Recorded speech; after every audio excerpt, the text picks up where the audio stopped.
Helen here with Eyes on the Game here at Extreme Couture for the One Championship, their media day here in Las Vegas, being joined by Mr. Eddie Alvarez, former multi-promotional lightweight champion. How does it feel to be here and representing One?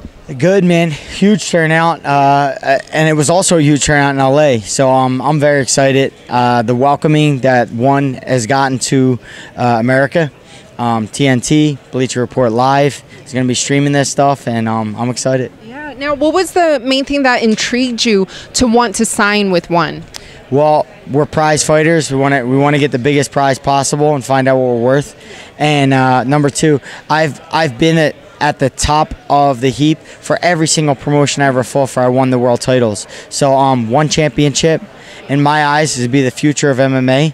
It's going to be the Mecca, and I want to hold that world title. And you mentioned the future of MMA. Can you kind of elaborate on that statement?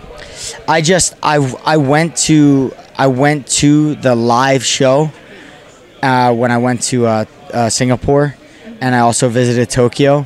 And if you see a live show, you'll get nostalgic because it feels like the old school Pride. The feel that you get, the beating of the drum, the presentations before the fighters actually come out, they greet the crowd. Much like old school martial arts, the way it was done in the beginning and the way it should be done now. Now, how did those conversations and talks come about? I mean, did you reach out to them or them reach out to you?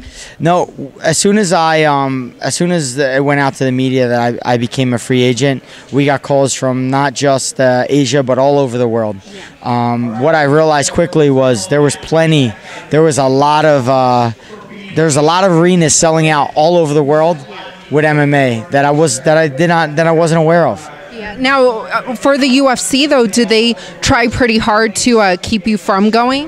The UFC, they've done surprisingly well, and we still have a very good rapport.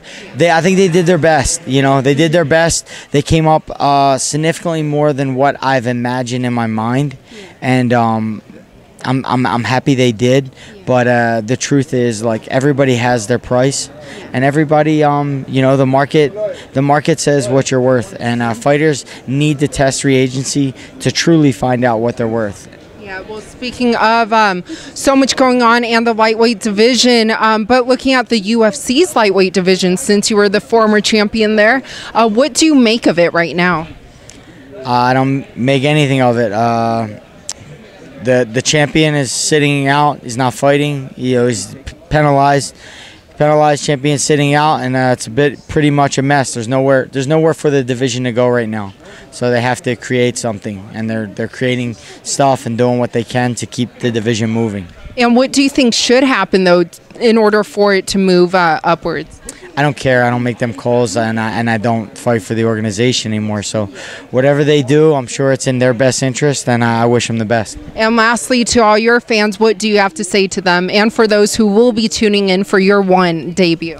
I want to say thank you to all the hardcore fans. It's not about the stage you fight on. It's always about the fights and fighters, and the hardcore fans understand that, and we've proven that with the turnout today, the turnout in LA, and the turnout that we've had in Asia, that true fans follow true fights and fighters.